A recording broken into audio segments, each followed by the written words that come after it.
All right. Hello, hello, all. We're back. Just realized I didn't adjust my camera. I apologize. Hi. We're back. We are on House in Fata Morgana tonight. I don't have anything to really say as I kick off, other than I have a feeling we're about to get into the really fucking crazy shit because every time we've like had this nosedive, and this is our last door. So I wonder, like, this is going to blow my mind, I'm sure. Um, so let's get into it. Let's do our recap. The cellar is running out of food, and Michael doesn't eat, so Abby went out into the blinding light for groceries and found a crate of food with his monthly book. Abby asked why he's here, and he explained that the house is lifeless because of him, demonstrated by killing a butterfly on contact. But she feels sorry for him and still wants to stay because she's lonely and knows he cares more than he lets on. He refuses to get attached because his mom and wet nurse were his first victims. Of course, Abby is in love with him. Got a little bit, yeah. Teenage crush, hopefully. I don't know, man. He holed up in his room and she wanted to say sorry, and Hot Maid ships it. Abby said that she'll leave, but now Michael says she can do what she wants. He led her into his chamber and gave her a bell, then his heart grew three sizes to want her as we heard a cicada molt. Yeah, that was wild. Like, we're getting, like, weird static, I guess. They started bonding and read a book about witch legends. The legend says that the witch was killed, and then the villagers started killing each other in a drought. Michael admitted that he appropriated the legend of the witch, but she was said to have been born in the house, and Abby wants to befriend her, unlike the people who probably just wanted a wish granted and died to Michael's hand. He took Abby to the tower where the light made her exceptionally radiant to him. Abby wants to be a real witch to grant wishes. She wants to be a real boy. Sorry, my brain is all over the place tonight, so the ADHD is kicking in strong. And dreams of being with Michael in other lives. A hungry bandit showed up at the mansion looking for the witch and decided to rape Abby, but Michael sent him running with the witch's curse. She wanted to treat his wound, but can't touch him, and he's proud that he finally used the curse for good. Unseen to them, his blood got on her and slowly slapped her life. Yeah, and then she was dying, if I remember correctly. So, because she asked him to hold her hand, I think. Alright, let's go.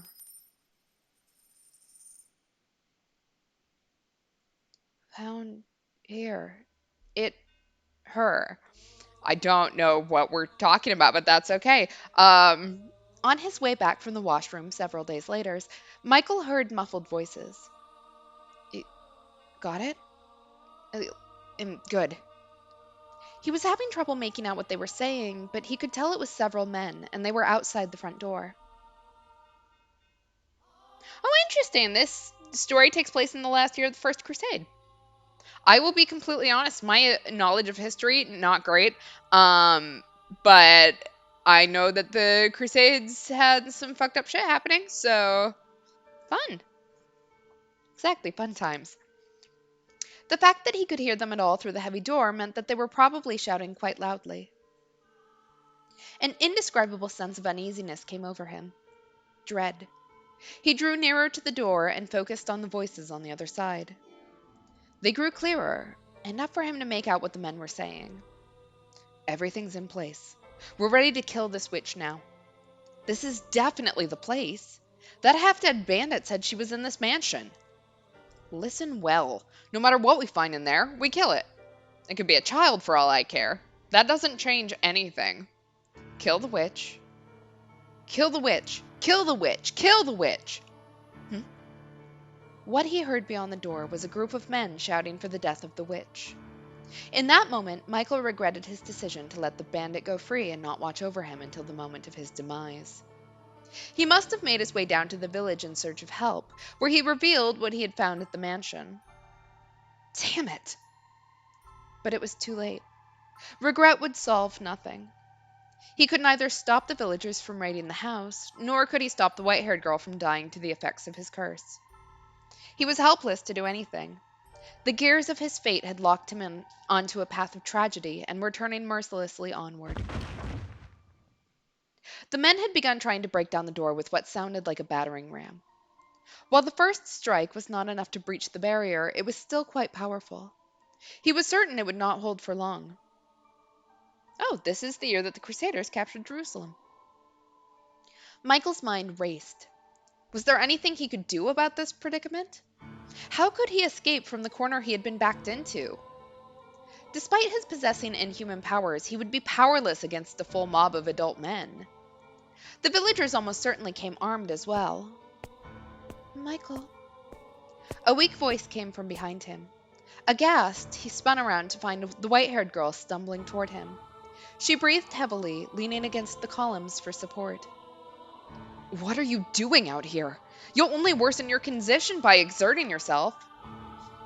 I had a sinking feeling, and I heard noises on my way here.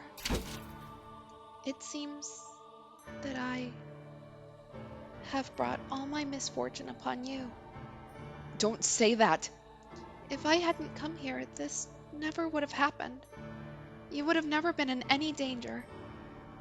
Please, Michael, hand me over to the men outside. Absolutely not. I will do no such thing. They're here for the witch, aren't they? I'm guessing they're the same people who were chasing me before. The village had a poor harvest this year, I hear. Like the village in the legend. And they believe it's the witch's curse.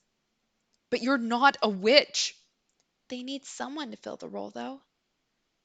So, please, hand me over. And then escape on your own. I could never. Please, Michael. I'm the one who's cursed, not you. And you want me to hand you over? What would I have left then? Nothing. Not a thing. I would have nothing. After so long, I finally found someone who isn't afraid of me, who won't run. I have no interest in a world that would take you away from me, make me live alone once more. To hell with such a world. Michael. Yeah, victim, please don't blame yourself. Look, it's neither Abby nor Michael's fault. Like, this is all just fucked up. Neither of them deserved this. I'm mad. Would you... Would you be willing to die with me? If that's what you wish, then stay with me until the very end. Well, Suicide Pact was not really what I was expecting from this, but, yeah, Michael, just spit on all of them. Seriously, like, I feel like you could run, like, a gambit where you sit there and go, like, oh, well, oh no, you know, you all caught me, and then make them, like, try to carry you, and your curse kills them all. I don't know, man. Like, I get it's a mob, but I don't know. I probably wanted to hear that just as much as him. No, not probably. I did. I wanted to have someone at my side as much as him. It's so lonely not having anyone. To live alone. To die alone. To not have anyone watching over you. For no one to even know you're dead. I simply wanted someone to tell me they're here for me. To be there. To hold my hand. How wonderful that would be. The sense of utter relief it would bring would be enough to cast away all the pain, to allow me to accept all our suffering. So please, tell me you'll... Look, if they're gonna die, he had better hold her hand. Or if that's what kicks off everyone's curse, like this whole curse that has cursed all the families, you know what? Fair. I would curse people too, personally. Michael and the white-haired girl chose to spend their final moments at the top of the observation tower. They could hear the crash of the battering ram against the door, the shouts of the men and their stomping feet. But despite all that, the ray of light shining through the little window was as beautiful as always. The room's air of serenity remained unimpeached.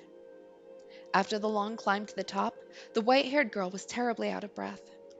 Michael considered several times offering her his hand, but the possibility that doing so might rob her of her last scraps of life stayed his hand. It sounds like they broke down the door. I'm glad we made it up here when we did. I'm so sorry for asking this of you. Don't be. I would have chosen here for my final moments as well. This is the one place in the mansion with any sunlight. I mean, technically, you would think, yeah, that if they kill Michael and his blood splatters over the walls, does that spread the curse? Like, I don't know.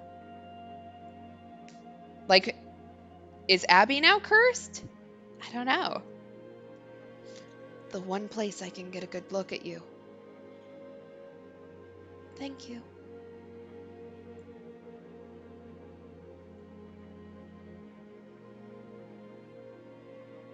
I'm truly glad that I was able to end up here. That I was able to meet you. And more than anything, that you said you cared about me. Have I managed to become an essential part of your life? Do you even need to ask? I wouldn't be here otherwise. I feel the same way as you. I'm sure of it. The two of us are more similar than you probably care to admit. Can I ask you one more thing? Go on. Would you embrace me? If this is to be the end, if this is to be my last chance, then I don't want it to end without having been able to touch you. Please don't refuse me this, Michael. Just do it. Please. I won't keep you waiting long. Oh, thank you. The truth is, I always wanted this. I dreamed of being able to hold you. I dreamed of it too. Thank you. I'm so very...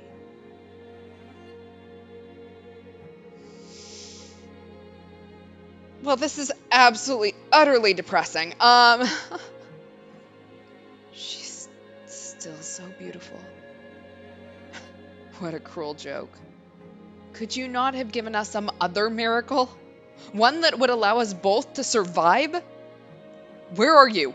Where'd you get off to? I just realized I used the same voice as Michael, sorry. I can't find her, damn it. Hey, there's some stairs over here. They lead up. Beneath the single ray of light, the white-haired girl lay completely still. Not even a frail sigh escaped her closed lips. She remained as gorgeous as ever. It was as though she had simply fallen asleep in the sunlight. Looking down upon her, Michael determined to do one thing. I will not allow anyone to sully this sight. He gave a fleeting glance back at her pristine corpse, and then opened the door and stepped through it alone. He would protect that room where she lay. Exactly. We should have just booby-trapped the place Home Alone style. Look, it's a creepy old mansion with no light in it. I feel like that would have actually been really easy to do. Hey, there's someone up here. So this is where you've been hiding, you infernal witch. Oh, wait. That's not the girl. The raucous sound of their footsteps rang up from below. Shortly thereafter, the men themselves came into view. As he had expected, they were heavily armed. Home Alone in Fata Morgana. He glowered at the men, then sucked in a deep breath and shouted at the top of his lungs. I am the witch you seek. I have inherited her curse, and it is I who brings calamity upon you. You hear that? But he's a man or woman. It doesn't matter. Death to anyone who has ties to the witch. Cleanse this earth of all impurity. Kill him. Kill him. Kill him. Michael did not flinch at the sight of the men. He stood unyielding between them and the door. He did not flinch when they raised their weapons against him. nor when. Oh, oh, Michael! They pierced his body.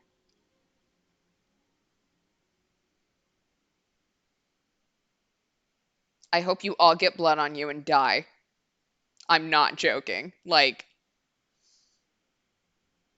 I'm so bitter right now. I knew, obviously, how this had to end, but also. Ugh, ugh. Die and take your curse with you. D- Oh my god, please don't make me do this many sounds of this. I have no need for this life any longer. It's all yours. I am I am cursed to kill even that with I which with okay, which I wish to protect. I can read, I swear to God. But at the very least, I can protect one thing before my life is done. Not even one of you will leave this place. Wither and die by my curse. The blood spilling from his skewered body flowed down the stairs, down and down like a little river, soaking the feet of every single man who had stormed the mansion. This was the last thing he saw before the final grains of life slipped between his fingers, which brought a faint smile to his lips.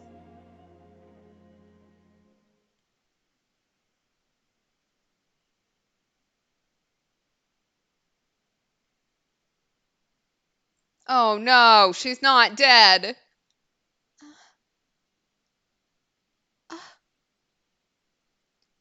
Neither of them had expected what happened next, though, for God has a most twisted sense of humor. The white haired girl had not miraculously passed away without being robbed of her beauty. Why am I still alive?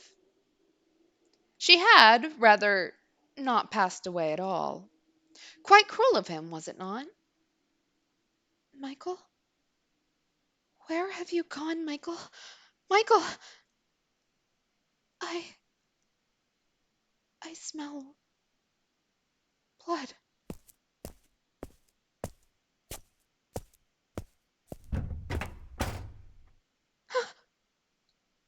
For he had allowed her to die. She would not have been made to witness the scene that awaited her. No, no. And I'm sure you know just what it was that she laid eyes upon in that moment. The ravaged corpse of her beloved. A torrent of blood streaming down, down, down the spiral staircase, and the sickening stench it raised. No, why? And his was not the only body.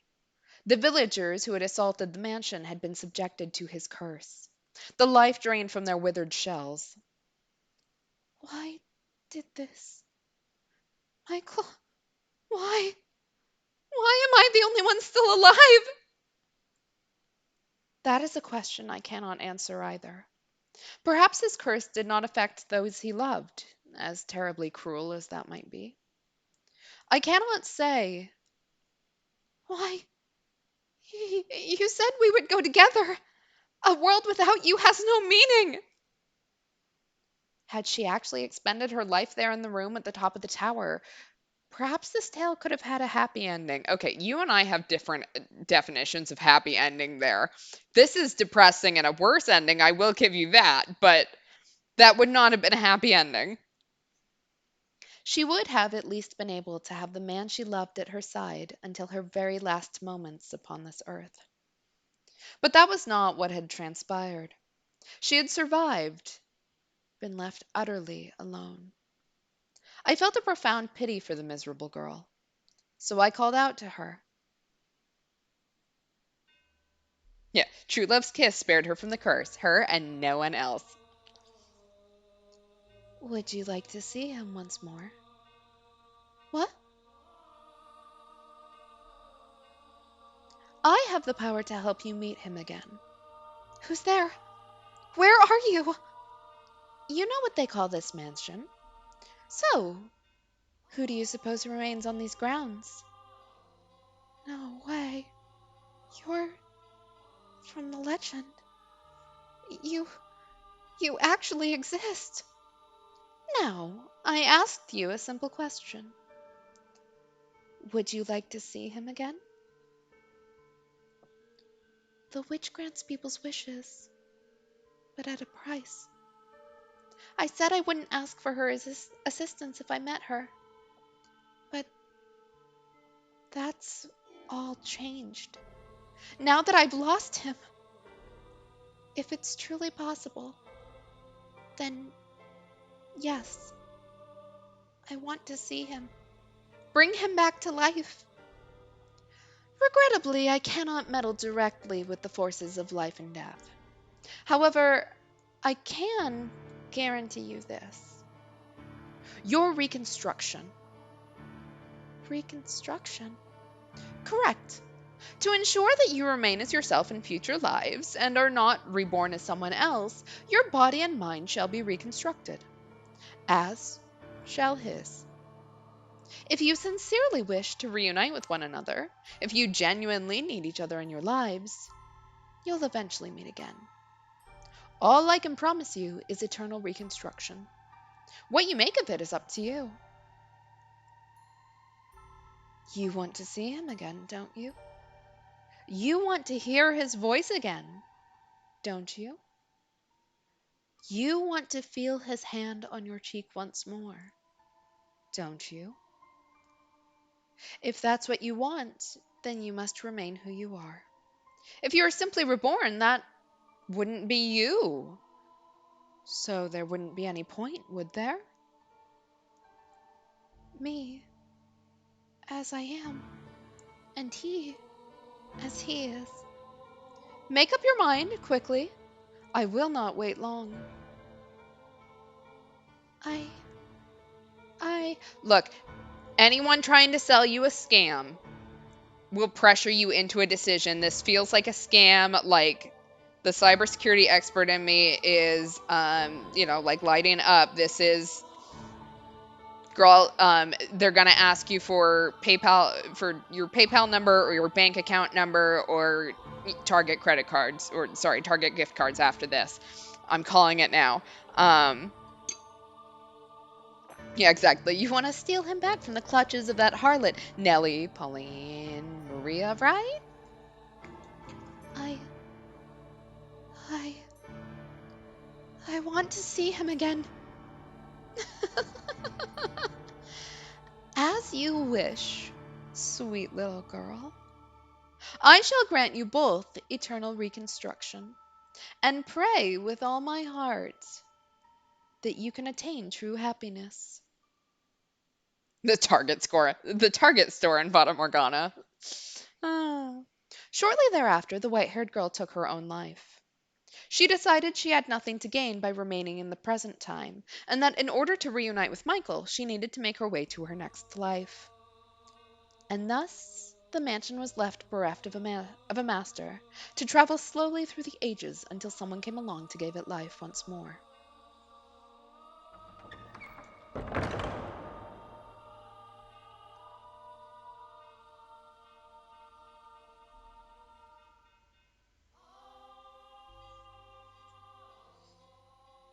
But an unfathomable amount of time has passed, and the two have still yet to reunite. Have they, master? You know now who you are, do you not? You remember everything now, do you not? You were present in every single era, the reason for which is as I described in the previous tale. Because you yearned to be reunited with someone. But that person never showed up in any era. And poor, sweet you, having no memory of any of that, lived those lives with other men. Is it any surprise misfortune befell those eras then? The door swung closed. But rather than outside, you and the maid were inside the dull, monochrome room at the top of the observation tower. The awe-inspiring ray of light shone not through the lone window high upon the wall. Wrapped in a curious, impenetrable darkness, you both stood alone in the room. The maid wore a gentle but brittlely cold smile as she looked straight at you. Yeah, I think we're Abby. Based on how she worded that, like, we must be Abby. So, but all of our beloveds, quote unquote, were never Michael. So, we've not met him again. It is not your fault misfortune befell you. The only force to blame for that is fate. You were always so kind, so pure of heart. You had boundless trust for others and the goodness of people. You were the very image of all that is right. There is no greater misfortune than someone as pure and beautiful as you, being mercilessly thrown into the grinding gears of tragedy again and again. I still pity you for everything you had to go through. You poor, poor soul. You must be utterly exhausted, constantly betrayed, the man you were waiting for never appearing. After so long, your spirit worn down to the bone, you lost any and all awareness of who you even were. Who were you hoping to find wandering into this illusory mansion, cut off from the real world? You and I are the only ones here. Is Hot Maid the real Michael? Michaela. Um, I mean, my thought is like, Michael, we have reincarnated looking the same, right? Or reconstructed, I think is the word they used. So Michael, in theory, should look the same, right? The only other person we've met in this mansion is the dude stuck in the portrait. So, is that Michael?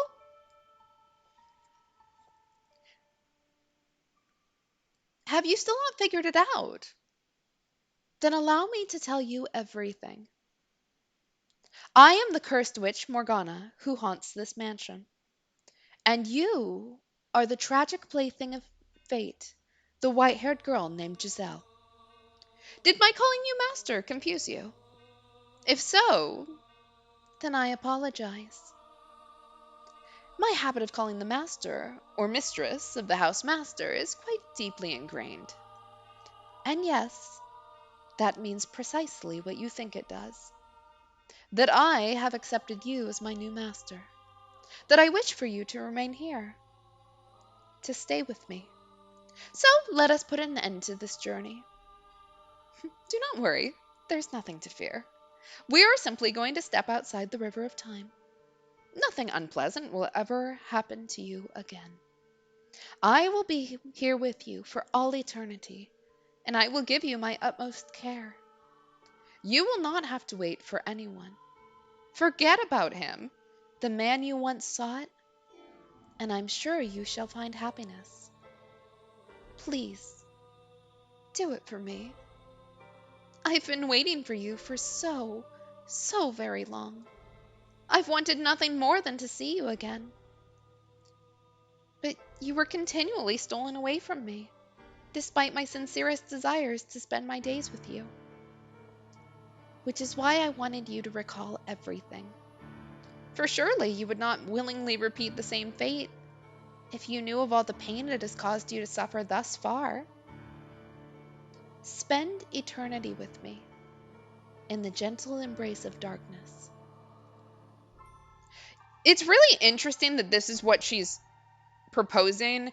Like, if you look at the last story where we keep talking about, like being alone and that being your biggest fear, like, Hot Maid has been alone for a very long time. So she is also like wanting companionship. And that's so sad. Like, because at least we got to experience it, like life with someone else. We got to experience it with Michael, even if it was only in one timeline. But she's been here for all this time.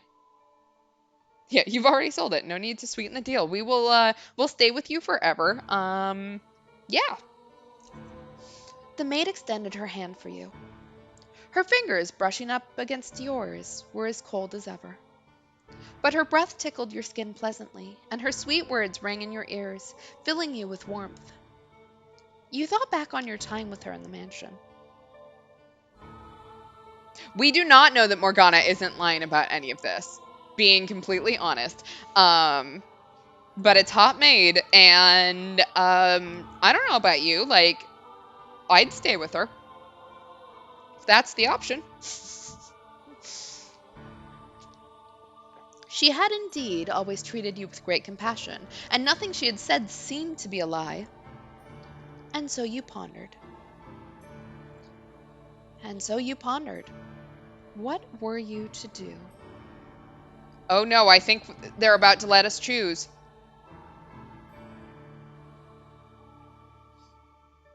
Oh my god. Okay, so we're gonna save because this seems important. Um, all right. Yeah, we need to save. What do we want to do? Do we want to accept it, reject it, or say there's still more to be done?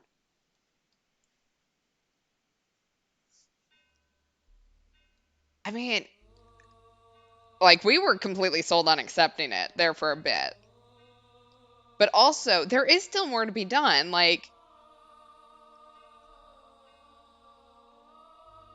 accepting seems like the obvious bad end. Let's start with that. Okay, let's accept her proposition. She was absolutely right. You had seen an excess of tragedy. You had borne witness to far too much pain, and your spirit was deeply wounded by it. You could not possibly endure any further tragedy. And so, if she was offering you relief from all that, perhaps you should accept it. She had guided you this far, never letting go of your hand. And it was her presence that had allowed you to bear the bleak, disheartening, and wretched tales you saw. Did you really need anything other than her? If she said she wanted to be with you, then surely you were allowed to want the same. Grasp my hand, master. Come, hold it tight. You gently wrapped your fingers around the maid's cold hand. Never again to let go. Never again to remember. Never again to look back upon the past you might have had, the rare, treasured days of happiness, or the bitter days filled with nothing but pain, or the person you were supposed to find. But you were fine with that. There was no one to criticize you for averting your eyes from your pain and seizing the opportunity for the happiness lying before you. You made the correct choice.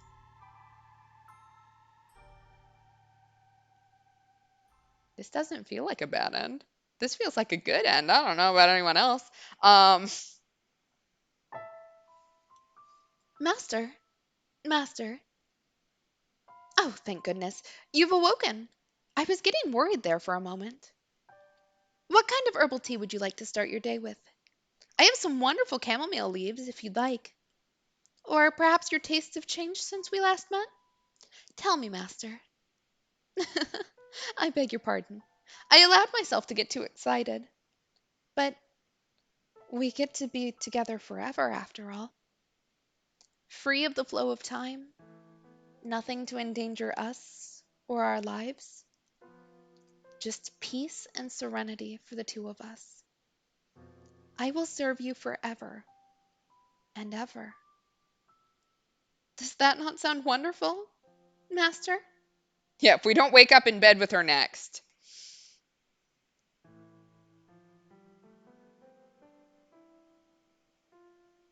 Ending one, Prisoner of Illusion. Okay, we've hit one ending.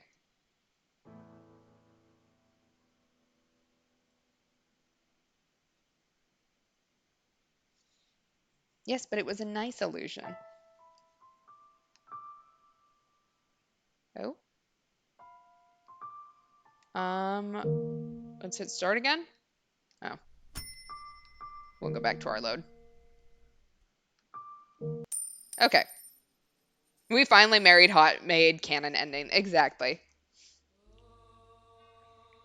All right.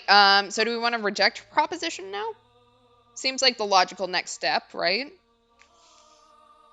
I don't know if she's gonna smite us where we stand, because that's a possibility. I mean, she is a witch. Or maybe she'll just let go of our... No, I mean, we seem to be out of the thing, so if she lets go of our hand, I assume that we're not just going to, like, be lost to space-time. All right, let's reject her proposition. You could not accept the maid's offer. If what she said was true, you could not give up on your search. You had spent years and years waiting to reunite with someone. Your previous attempts may have been rife with mistakes, but you could not stop trying. Come, master, spend eternity with me in the mansion. We will have the most wonderful time together. The sweet tone of her voice, her cold fingers, her icy smile. These were all terrifying now. You had to escape, had to break out of this darkness, make it outside. Master, what is the... You brushed the maid's hand aside. As her eyes widened, aghast, you fled from the observation tower. Yeah, that's fair. It is like Hinaya's ending in Chaos Child. The illusion is happier, but it's bad because it's false. But you know what? Like, sometimes you've just got to do what's good for you, even if it's not real. It's real if you're experiencing it, so... Down and down the spiral staircase you went, though not a whisper of a footstep could be heard in the stone tower. The stairs seemed to go on forever. Down and down and down and down. At long last you arrived at the bottom, dashing from the next room without a passing glance at the angel in the stained-glass window.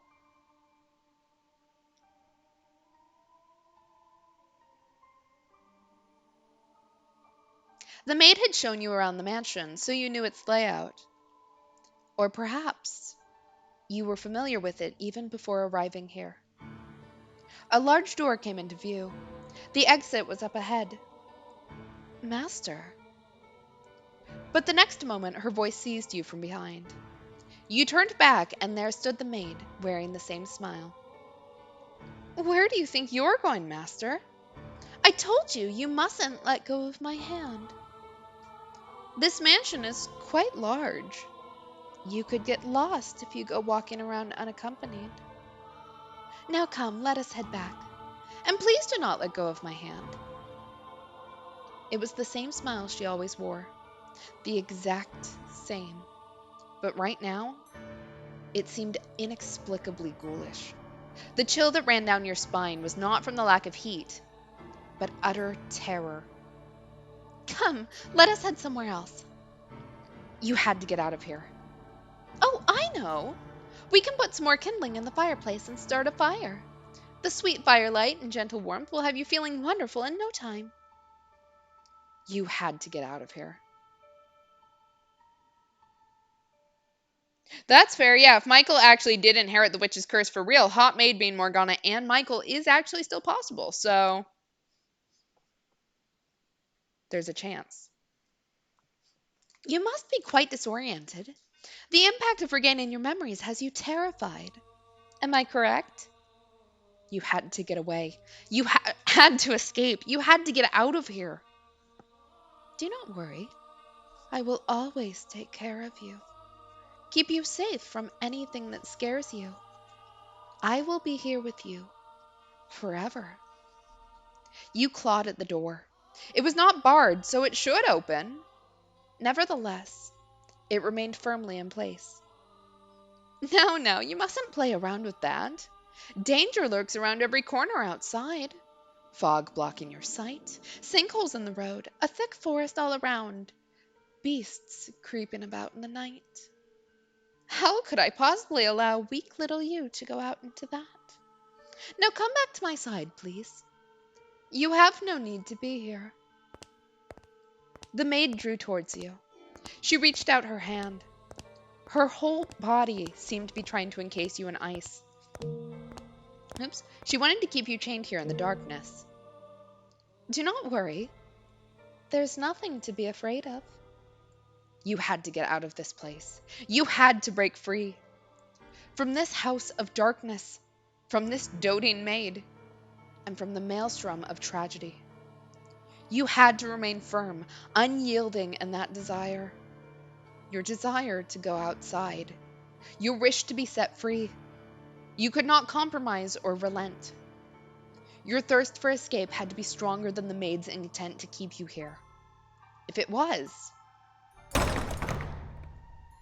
the door would surely open. Huh?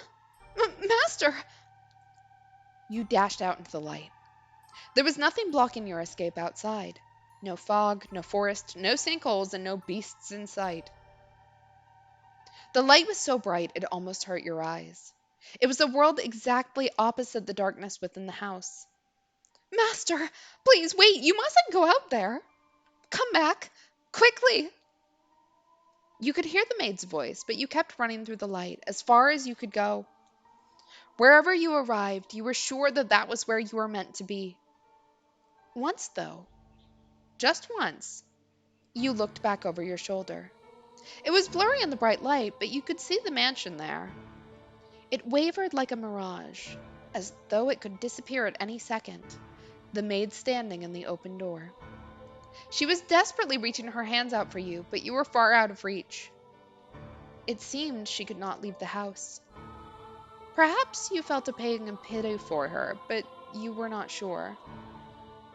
And when you could no longer hear the maid shouting for you, your consciousness snapped off. You fell not into darkness, but light. We arrived in the year 999. 999. 9,999. I think I was missing a 9 there. Oh, we are definitely in modern day. Huh? Huh? What was I doing again? Um, oh, that's right. I was on my way to school. Now, what was I doing dozing off in the middle of the road? I'm not sure. I feel kind of in a daze, like I just woke up from a terrible nightmare. In the middle of the day? In the middle of the road? Nothing like that's ever happened before. Has it? Something doesn't add up. I can't remember what I was doing. It's like there's a big gap in my memory. What was I doing? Who was I looking for? Need to stay focused. I have to get going or I'll be late. I know this place all too well. It's the same route I take to school every day. There's a vendor along the way that always waves good morning to me. Always? The same route? I know this place? Yes, I know this place. I see it every day. Every day. Nothing changes. It's always the same. My perfectly normal, ordinary, everyday life.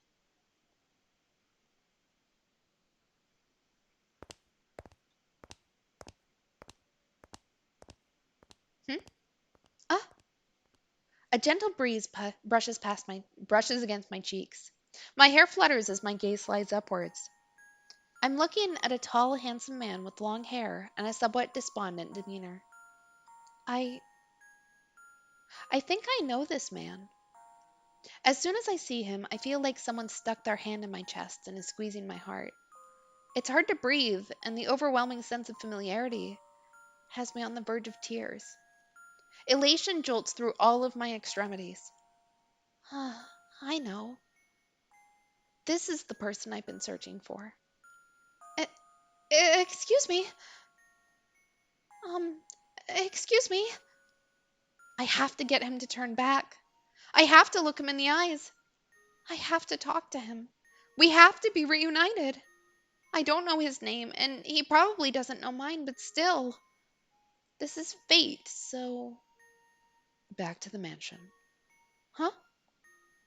I must go back to the mansion. Huh, hold on. There's something I need to tell you. How could I have made that mistake? It was the worst possible decision. I have to make things right. I have to take her hand. I have to make her smile for me. If I can't do that, what am I even alive for? What did I even return from the everlasting darkness for? Nothing. Absolutely nothing. Uh, um, what are you talking about? This time I'll do it. Can you hear me? Why won't he look me in the eyes? And if it's not possible in this life, stop! Please listen to me. Why does he keep moving forward? Then I'll just have to place my hope in the next one. Oh, wait! Red light! I beg your forgiveness. I made the worst possible decision, though I will not make the same mistake twice. No matter what form you may assume, I will not err again.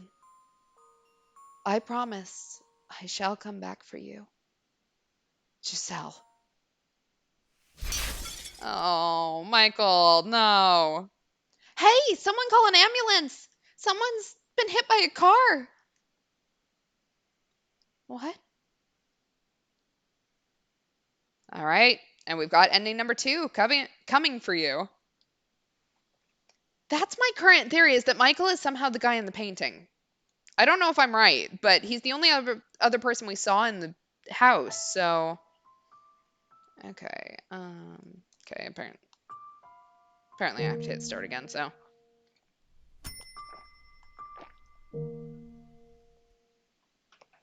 okay. Let's do our final option. There's still more to be done. Something seemed off. Not only with the story she had just told, with her, and with you yourself. Assuming everything she had said was the truth. Which or not, my mind is made up. Which will strike you first, I wonder? Regret or the curse? You seem to be doing just fine. It's only a tale. The witch is real, very much so. It is not a legend nor a fairy tale. The witch is me.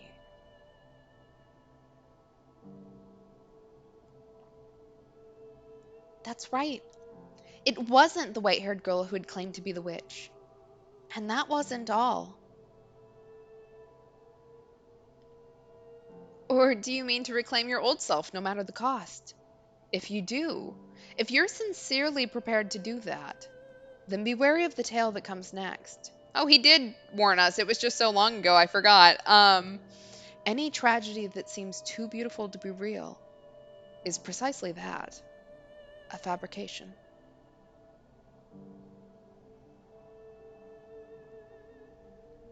None of your questions had been answered. You still didn't know who the painting was, or what had taken place so long ago that caused the mansion to summon people to it. You didn't even know who you were, for that matter. There was still more to be done. You had to find the truth.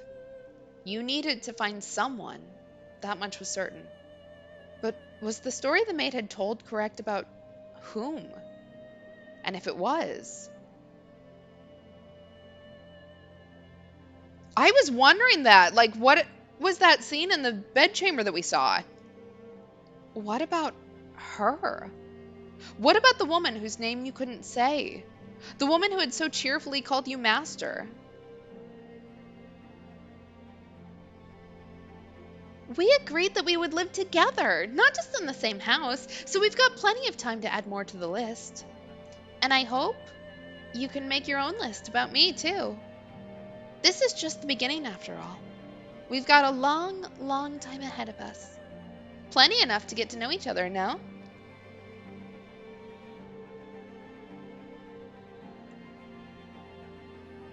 You must say her name. You must take her hand. You must make her smile once again. You mustn't reclaim your old self. It's dark. Loving these noises. Oh, right in my ear. dark. It's dark. It's dark again. It's dark, dark, dark, dark. Constantly, constantly engulfed in darkness. You threw it away every single time. I must break out of this darkness. I'll give you a world that's not cruel to you. I must escape and take her hand. Because that's the reason. Oh, I've got a wonderful idea. I came here. You can curse them with me. I must return. I must reclaim. We can think of new ways to torture them. We'll all be happier if you stay here. Just think about it. Stay here in this world. You'll be right at home. No, I did the best I could for you, nothing more. This is not where I belong. No matter how much of a world of darkness may suit me, you'll never be able to do it. I must reclaim my true self. All right, let's reclaim ourselves. This is brilliant. Do you have any idea how terrible a decision that is? Do you have any idea why I fabricated that story? It was all for you. So stay here. Stay right where you are. The darkness suits you better. Let's reclaim ourselves again. Remember what someone told you not long ago? That you could handle the stories because they weren't your own. That you were able to bear the tragedies because they happened to others. If that had been your suffering, if the secrets you had kept buried away for so long had come out, you couldn't possibly have endured it. We'll still reclaim ourselves. But you're a sharp one. I'm sure you intend to keep those secrets tucked away forever. Do you really think I'm going to let you do that, though? Whatever you try to hide, I'll make sure your beloved hears every last detail. Reclaim ourselves again. Ah, how foolish can you be?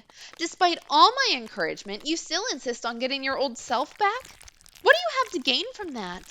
Nothing but filthy, ugly tragedy awaits you down this path. Reclaim ourselves again. Don't get your hopes up, my dear. There's nothing for you there. You have nothing. I'm offering you a place by my side. You should just take it. There is no salvation for you anywhere. None. At all. Anywhere. From anyone. Ever. We're still gonna do it. She has long since lost all grip on reality. And you think there's anything you can do for her now? Despite having repeatedly failed to even regain yourself? Let's do it. We can do it. We can save ourselves. We can save her, I think, maybe. Well, I suppose if you're going to be stubborn, as much as I don't want to, I have to place a curse on your soul.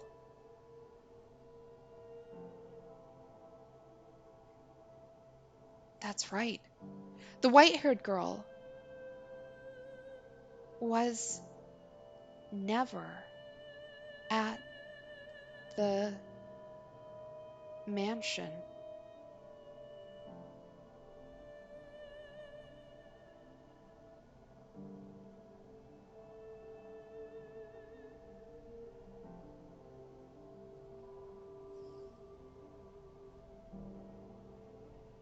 There is still a story left untold.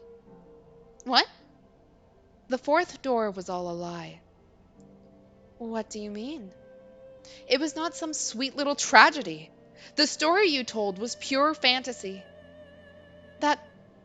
No, that was the truth. That was where it all began. Because of what happened then, you spent innumerable years lost, until you showed up here and... What? You reach out grasping for it. You pull yourself in.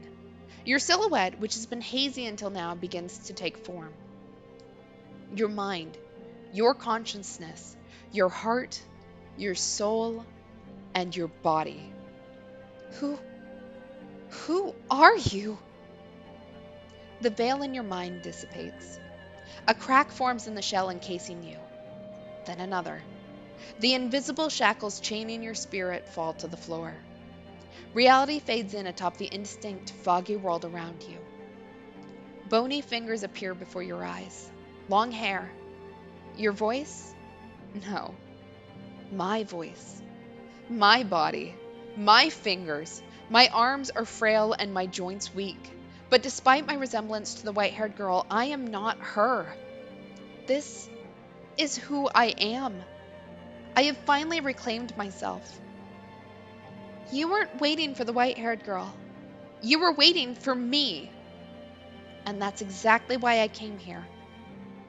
What? I have no idea what you're talking about. I have always waited for the white haired. There was never a white haired girl. There was only this time. This time I must say her name. She is Giselle. There was only you. I am Giselle? No, no. I am not Giselle. I am a servant of the house. This is definitely an Uno reverse card I was not expecting. And I am the witch. The cause. You are not a witch. The witch is someone else. Huh? Why do you insist that you're the witch? What changed you so much?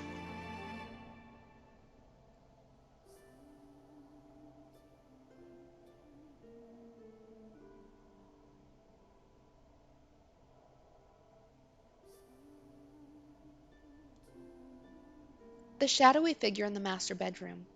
That was her. A glimpse into her past. I'm sure this is Giselle, but why is she so different? What happened to the spark she used to have?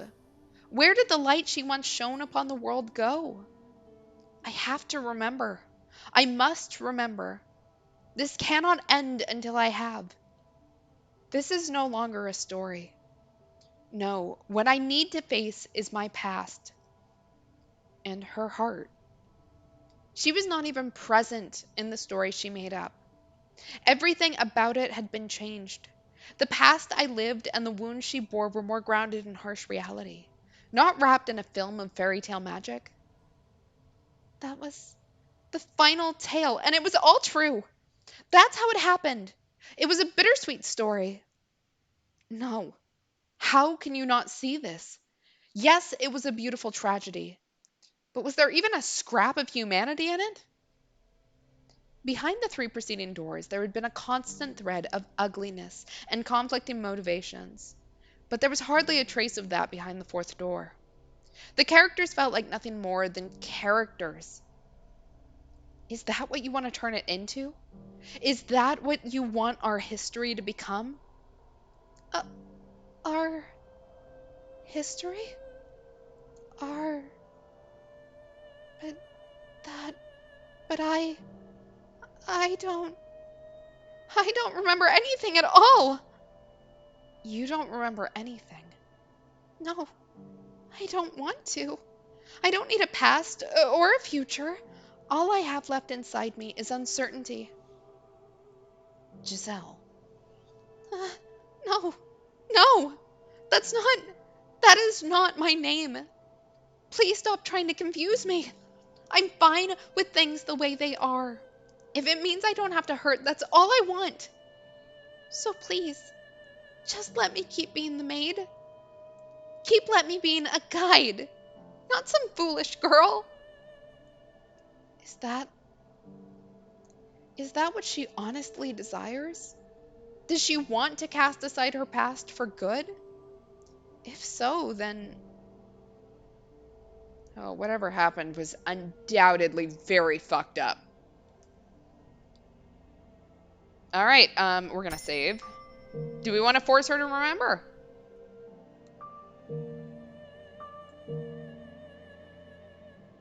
Hot Maid does indeed roll off the tongue better than Giselle. Isn't Giselle the name of the princess in Enchanted? Like, that's what I think of every single time I have to say it.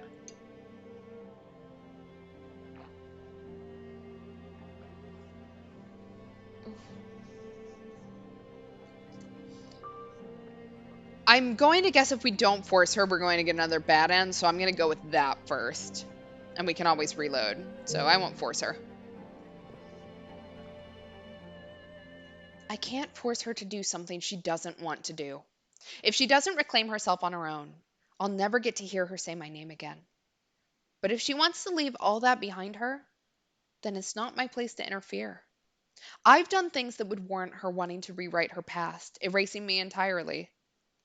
But I think more than anything, I'm afraid of hurting her, of breaking her any more than she already is. No, mine is a more cowardly fear. I'm just afraid she'll no longer take my hand. All right, then what should have been behind the door was our life together. But for her, there's nothing but misery there anymore. In our time together, and in me, forget everything I've said. The tale within the fourth door was the whole truth. I can live with that. I would just ask you to allow me one thing, to remain by your side. I, of course you may. I was the one who asked you to forget about everything and live in eternal darkness with me. What a silly question. Did you think I would ever say no? Right. You did, didn't you? Yes, I did. Worry not, I will banish the memory. I'm sure you were simply disoriented at having learned who you are. There is nothing to fear. Only happiness awaits you. I'm getting excited now. What should we do first? Oh, I know. We should throw a party in commemoration of your decision to remain here with me. I shall prepare the most wonderful feast, my sweet girl. So you forget all about him, all right? If that is what you desire. I will never be anyone ever again.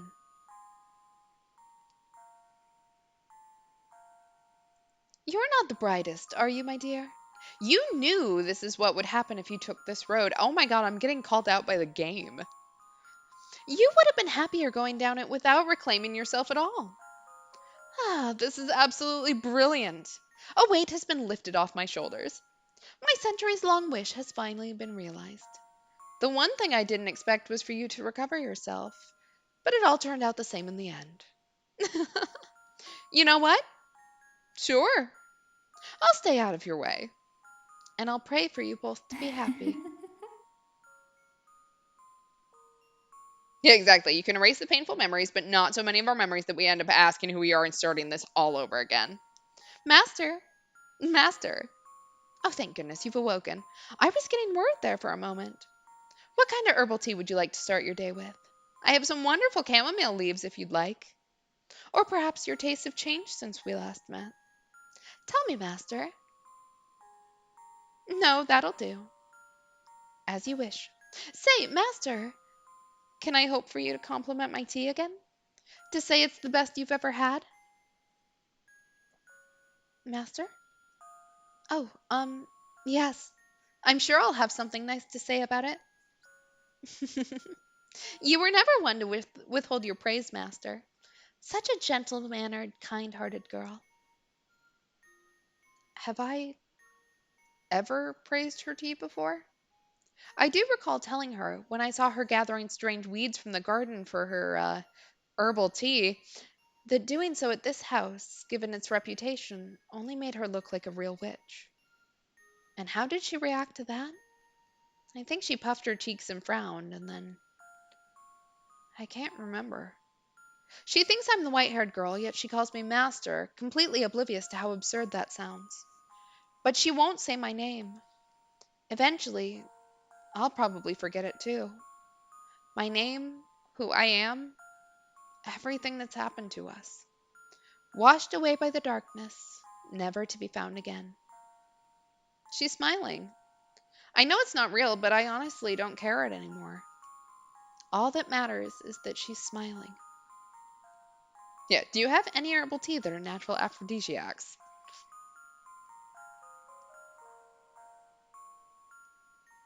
All right, we have another ending 3. Bonjour, poupée.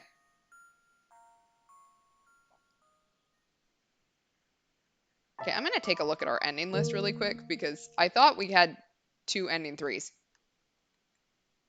We did not. I'm hallucinating again. It's fine. Okay, we will load. All right, let's make her remember this time. She's about to have a not so great time. And we're possibly about to take on a witch, so not remembering isn't an option.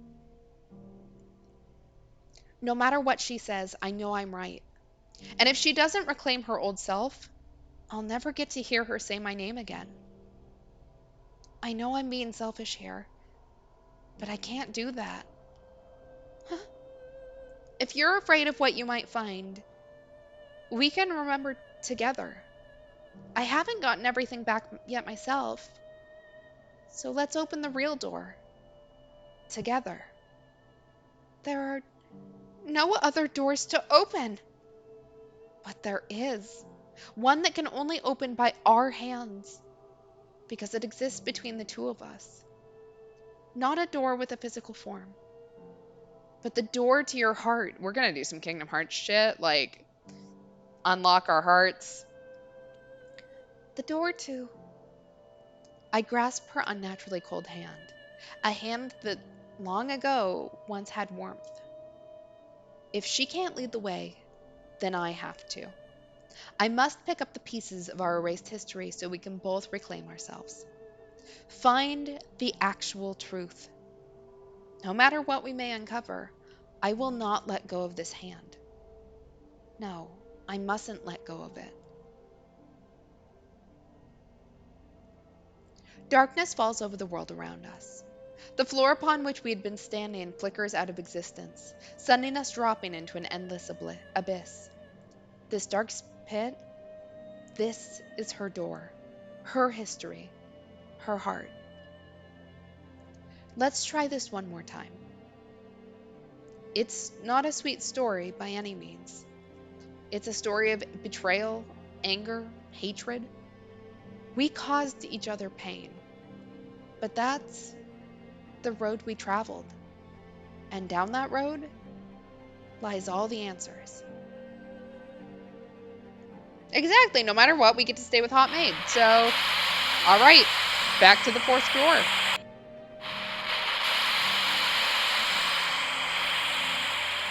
That is now the fifth door. 1099. Every time I say that, I think of the tax form.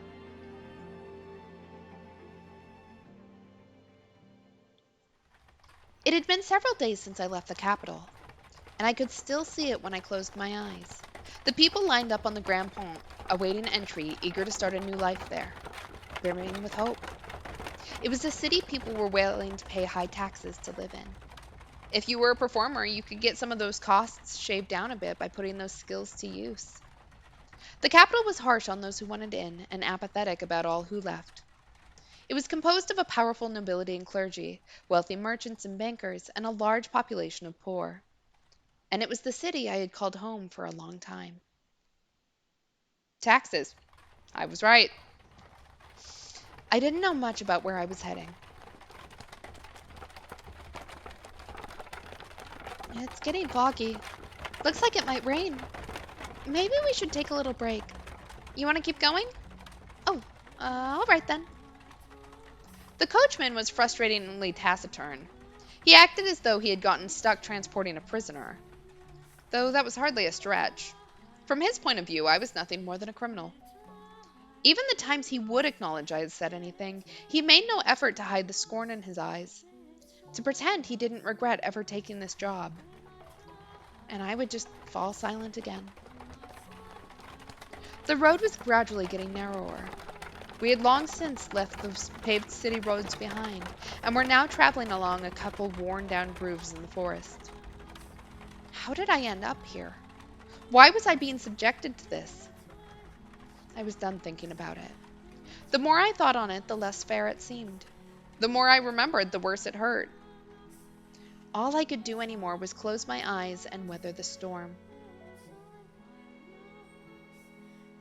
Deep within the dense woods, a mansion appeared before us like the world fading into view after a dream. It didn't seem to be an especially large house, but it had obviously been constructed with a great deal of care, and it was, thankfully, not standing in ruins. This deep in the forest? The carriage came to a stop, and the coachman climbed down, signaling with his chin for me to get out. Thank you very much. You must be tired after such a long journey. This is the mansion I'm looking for, yes? But the driver didn't even acknowledge me, getting back onto the carriage and setting off into the forest. He seemed to want to get as far away from here as quickly as possible. He could have said something. Oh well. That was about all I could say anyway. Oh well. I couldn't blame anyone for my being here, or for his wanting to get out. I should get going, I guess. Getting a better look at it, the house's windows were, strangely enough, all shuttered. It was probably dark as pitch inside. Does no one live here? But if that's the case, then why was I... I placed my hand on the front door. Such a big door. What if I couldn't get in? I had no idea what else there was in the area. If the door didn't open, then I would die out here in the forest. I've come to accept much, but I was not ready to forfeit my life yet. Please open. It's not locked, I guess. The door was heavy, and though it seemed to protest my attempts to enter, it still opened much easier than I was expecting. I was worried over nothing. Looking in, I got the strangest impression that light was being swallowed up into the mansion's depths. Rather than going inside, it felt as though I was about to step outside the boundaries of this world. When I closed the door, it was so dark I couldn't even tell where I was walking. I wonder if the window's open. Though I managed to fumble my way over to a window, it was tightly shuttered and the shutters caked with rust. I was probably not getting it open without a fight. Darn, not a hint of light. I couldn't even see my hand waving in front of my face. It felt as though the floor would fall out from under me and I would sink into eternal darkness if I didn't watch my step. Fighting back that fear, I slowly walked forward, tracing the wall with my hand. There was the door at the end of a long corridor. I pulled it open, and a wisp of bone-chilling air brushed past me. It was too dark to see anything, but I could feel something different present in this area than the rest of the house. Uneasiness gripped me. Hello? Is anyone there? Please don't tell me it's actually abandoned. I suppose I can't know without looking around a bit more. My voice simply disappeared into the void. No response. As I pushed forward through the freezing air, for a split second, I spotted a shimmer of light. Squinting my eyes, I was able to make out a large window. Unlike the others, it wasn't shuttered. What do we have here? Drapes? I see a little light beyond. My chances were slim, I imagine, but if there was even a slight possibility of getting some light in here, it was worth a shot. So I pulled open the drapes. Huh? The next moment, faint but colorful light shone down on me. It was a stained glass window. From beyond the glass, I could hear the subtle pitter-patter of rain. It had finally started, it seemed. The different colors of light blended into a milky white, dim but wondrous. It's so pretty. It looks like an angel. Why would someone cover this up? It's beautiful. With a little more light, it'd be... Please do not touch the drapes. Huh? Or the windows. Suddenly I heard a voice, and I could sense someone else in the room. The man's voice was emotionless, neither deep nor high. Before long he came into view, illuminated by dull orange candlelight. Uh, um, I'm sorry for coming in uninvited, but, I did announce myself. The man stood there, practically blending in with the darkness. Had he been there the whole time? He was staring straight at me. His gaze wavered slightly, but not enough for me to read anything in it.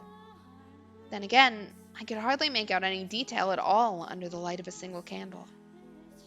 Is this, your mansion? It is. Thank goodness. I was afraid it was deserted. I suspect you would have preferred it if the house were abandoned. Oh, not at all. I would be scared to death staying in this dark mansion all by myself. Uh, I'm sorry. No ill will intended.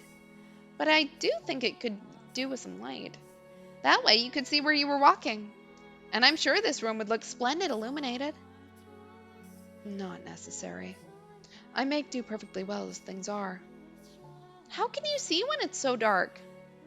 I have an abundance of candles and oil for lamps. I'm not in want of means of creating light. It is not your place to criticize my lifestyle. If you need light, you are free to leave. If you are in need of money, help yourself to some of the furniture. There's a village not far from here. Trade it for food, then make your way to a larger town. I'm no longer able to freely return to the city. I cannot go back there. Please, don't chase me out. I see. And do you ask this of me, aware of how people refer to this mansion? They say that a witch lives here. Not merely a witch. A cursed witch. If you remain here, you too shall likely suffer your own destruction. You're worried for my well-being? Witch or not, my mind is made up. I was sent to this cursed witch's mansion to atone for my transgressions back in the city. It didn't matter what lived here. I had no choice. Which will strike you first, I wonder? Regret or the curse? You seem to be doing just fine. It's only a tale. The witch is real, very much so. It is not a legend nor a fairy tale. The witch. The witch's name was Morgana.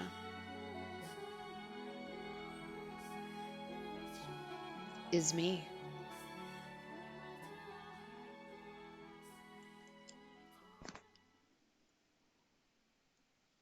Yes, that was our first encounter. It was nothing flowery or dramatic. I don't know, that was kind of dramatic to me. Some dude just shows up holding a candle, telling you that everything's cursed and you're gonna die. Like, which will strike you first? But chunk. It was rather laced with suspicion and wariness. We knew nothing about one another, and I had no interest in changing that. But nonetheless, that was where it all began, where my history with her commenced. The woman had jade eyes. Open wide, they glimmered like jewels in the light shining through the stained glass window. She seemed to be at a loss for words. I wasn't lying, per se. The rumors said a witch lived in this house, and I was the only one who filled that criteria. Thus, said rumors could be interpreted to be talking about me. After staring at me dumbfounded for a few moments, the woman suddenly burst into laughter. Oh, wow! Here I was thinking you were kind of scary, and it turns out you're actually quite funny. What? I never would have guessed you were someone to tell such a ridiculous joke with a straight face. I wasn't. You don't look at all like a witch. I mean, it's dark and I can't really see, but you seem to me like a rather handsome man. The word witch. The word witch has broader meaning than just a woman who practices magic. Any unholy person with cursed powers, man or woman, can be considered a witch. I think I get what you're trying to say, but my mental image of a witch is definitely more of a woman. So, you're not a witch?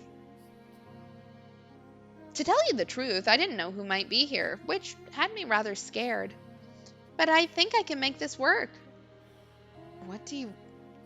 It's a pleasure to meet you, Master. Master?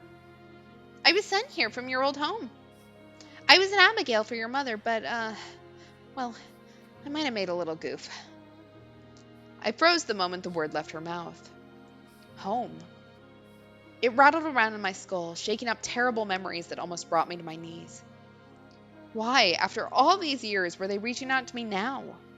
And not even sending someone to bring me back, just sending someone. To what end? For what purpose had they shipped an Abigail out to this remote mansion? What was my mother thinking? Was this another one of her attempts to break my curse? What do you mean you made a little goof? My voice came out weak. I did my best not to let it show on my face. It was a teeny tiny mistake. Nothing you need to concern yourself with. What did Mother say about me? Well, it was actually your father who told me to come here. I never really spoke to your mother much. Father sent you? That made even less sense. Why would he have... Did Father even know I was here? No, if he had known, I would have been... Who was this woman? And what was her goal in asking to stay here? Well, there you have it. I'll be here for a while. If you need me for anything, do not hesitate to ask. I'm confident I can handle most everyday tasks. Now, where should I begin? Oh, I know. Are you hungry, Master? Food. Yeah, I mean, it's not a bad idea. Hot Maid is an allegory for Nellie, Pauline, Maria, etc. Like, and the fact that all of them got kind of painted in positive lights during their stories probably contributes to that. I can't imagine you eat much being as skinny as you are. I turned my back on her without responding. No matter what her goal was, she had been sent from that house. There was no way anything good could come of that, and there was no way I could live with someone who had ties to them. I prayed she would take the hint, give up, and leave. Master? And so I kept ignoring her. Yeah, even when Maria was being a gaslight girl boss, which let me just say, I was also pro Maria then, so... Master! Master! I ignored her. Master, what would you like for supper? Nothing. But failed, spinning back and shouting. Her eyes went wide, and then she gave a sheepish giggle. I glared at her as she fidgeted uncomfortably. Eating is one of the most basic human needs, so if you're hungry, you should really eat. I said I didn't want... What was that sound? Must you ask? That's not a very polite thing to ask a lady, you know. Huh? You know, it was a long trip, and all I had to eat on the road was dried fruit. I felt like I was some kind of animal. So, what I'm trying to say is that I'm hungry. That wasn't the sound of her stomach growling, was it? I thought lightning had struck in the distance. And would like some supper. The kitchen is at the far end of the hall on the first floor. There's food in the cellar. Help yourself to any of it. Thank you so much. I honestly feel like I haven't eaten in days and I'm about to die of starvation. Oh, and I shouldn't need any help finding it. I plan on exploring the house anyway. It's rather exciting being in a new place. Ugh. Damn it. That did not go as planned. Oh well. She can do as she pleases. I'll have nothing to do with it. Oh, Master, are you sure you don't... No. Master? Master! What is it now? My name is Giselle. It's a pleasure to meet you. And your name, Oh, Master, you! I actually left the room that time, making my way back to my chambers. At some point, I would seriously have to chase her out. Especially considering she'd come from that house.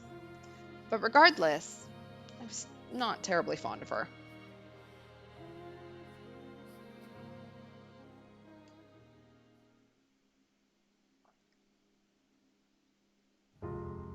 I didn't really understand Michael. But that was probably because we were still essentially strangers. Having been sent to the mansion as reparation for my mistakes, I wasn't sure who I might find there. But I was tentatively convinced he wasn't a terrible person. He didn't do anything to me, except stay away. Michael spent most of his time in his chambers, which he had told me to never enter under any circumstances. So we rarely encountered one another in the halls.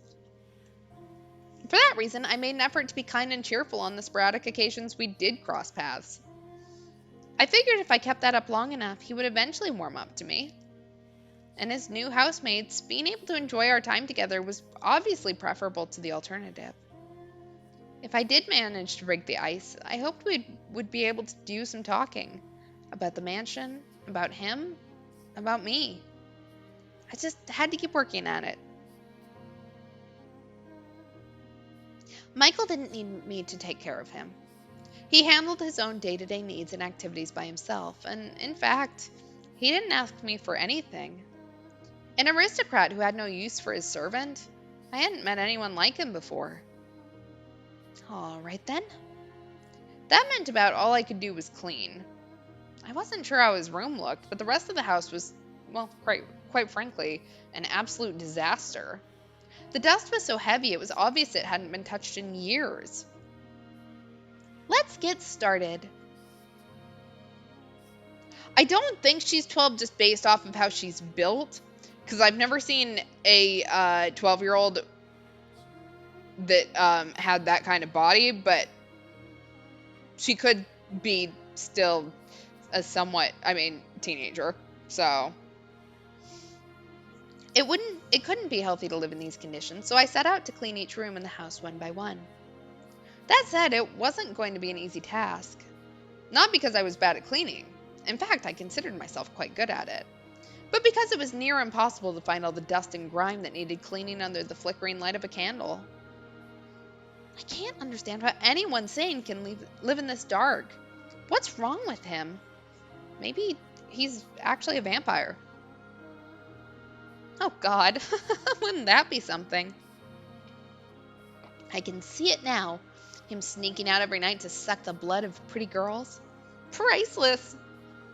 That means I'm in trouble. Look at me, Miss One-Woman Comedy Show here. Yep.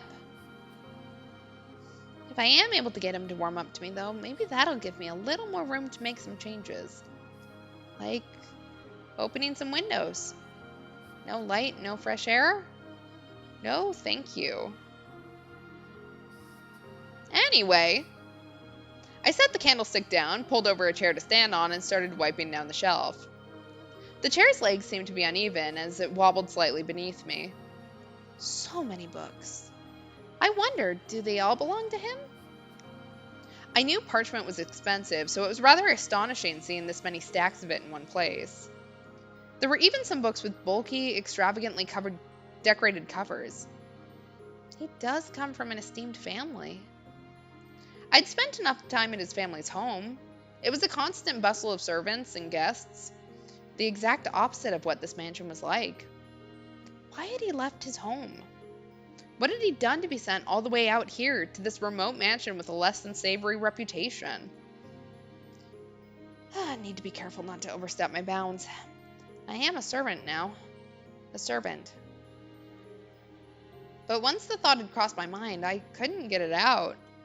I'd always had a bad tendency to chase my curiosities as soon as they struck, pushing to scratch the itch no matter how much my actions annoyed others. I couldn't do that here, though. I was simply a servant, and if I got on Michael's bad side, I risked getting thrown out. I wonder what kind of books he's got in here. So I attempted to distract myself.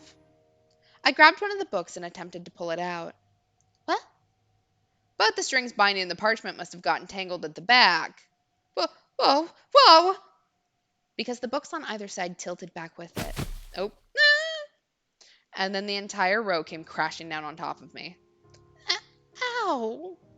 Oh, for cripe's sake. I had fallen off the chair, and a downpour of books was still coming down on me. A mountain of dust with it. Seriously? What are you doing? What? Suddenly, Michael was there, looking down on me from a little ways away. There was, as usual, not much I could read from his expression, but I could hear a vague trace of exasperation in his voice. I was doing some cleaning, and... Impressive work. I'm usually better than this. It's just so dark. Mistakes should be expected. I really think we should open some windows, Master. Get some light, some air flowing through here. I never asked you to clean anything. You did this entirely yourself.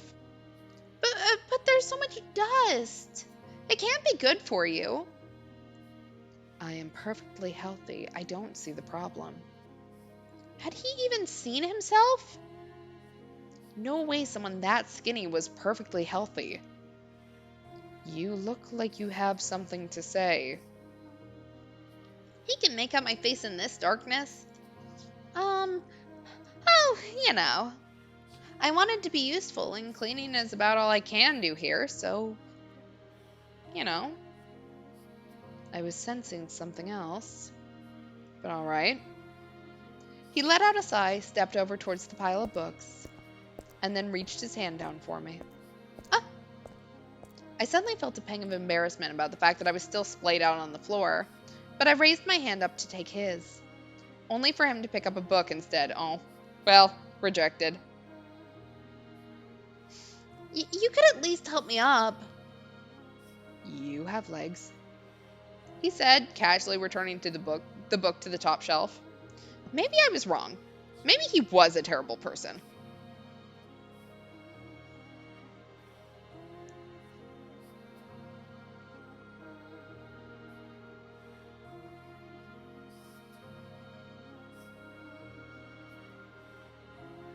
So, Master, are all these books yours?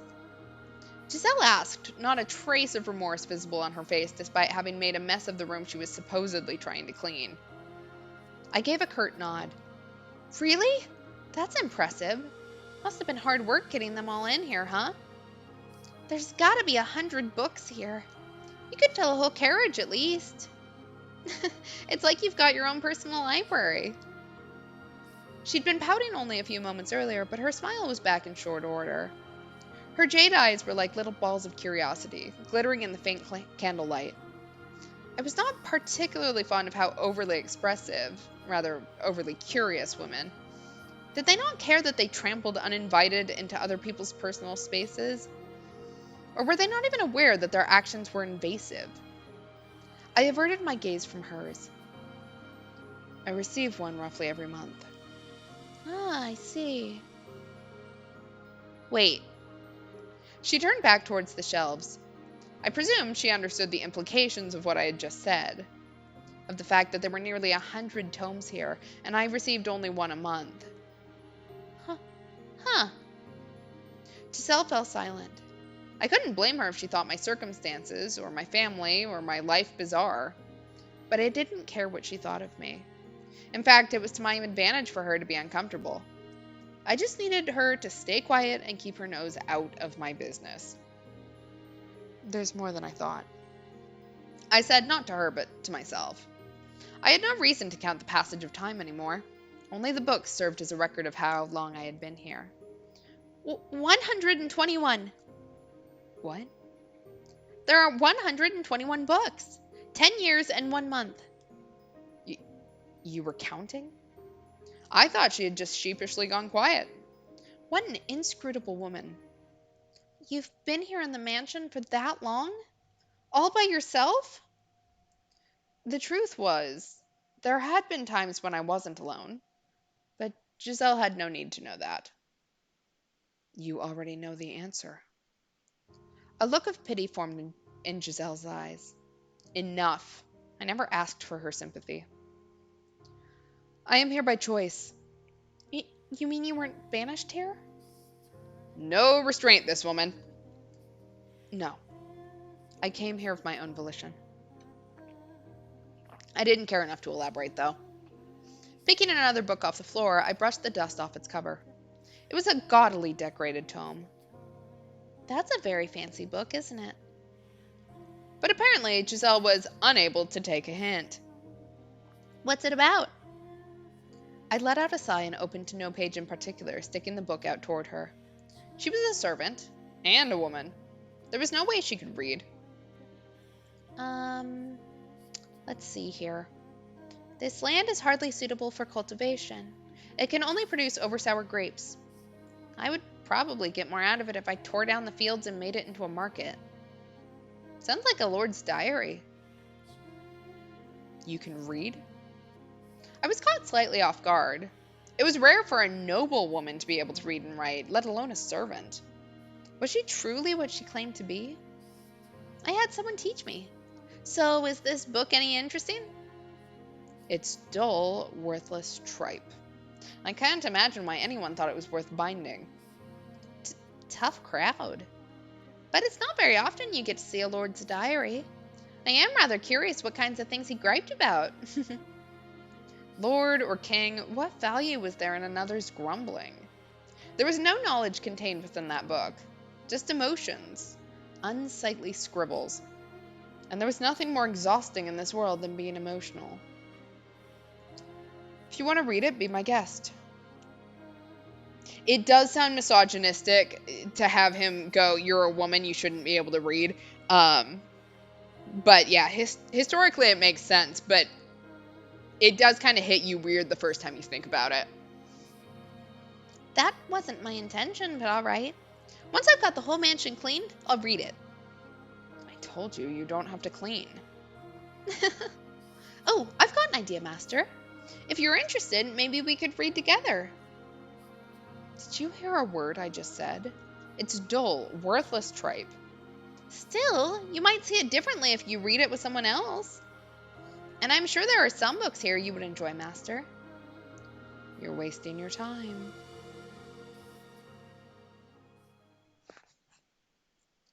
The suspicion and restraint budding between us was trite and insignificant at that point.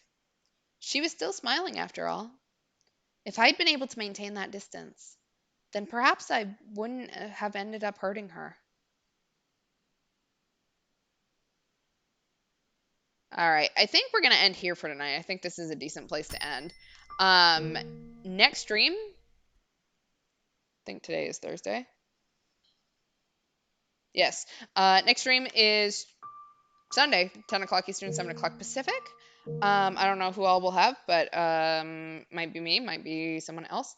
And I don't have any announcements. So thanks for hanging out. I hope you all enjoyed. Things are definitely getting wild. Everyone was the white-haired girl there for a bit, and who knows who any of us are. So yeah, thanks for hanging out, and we will talk on Sunday. Good night, all. Bye.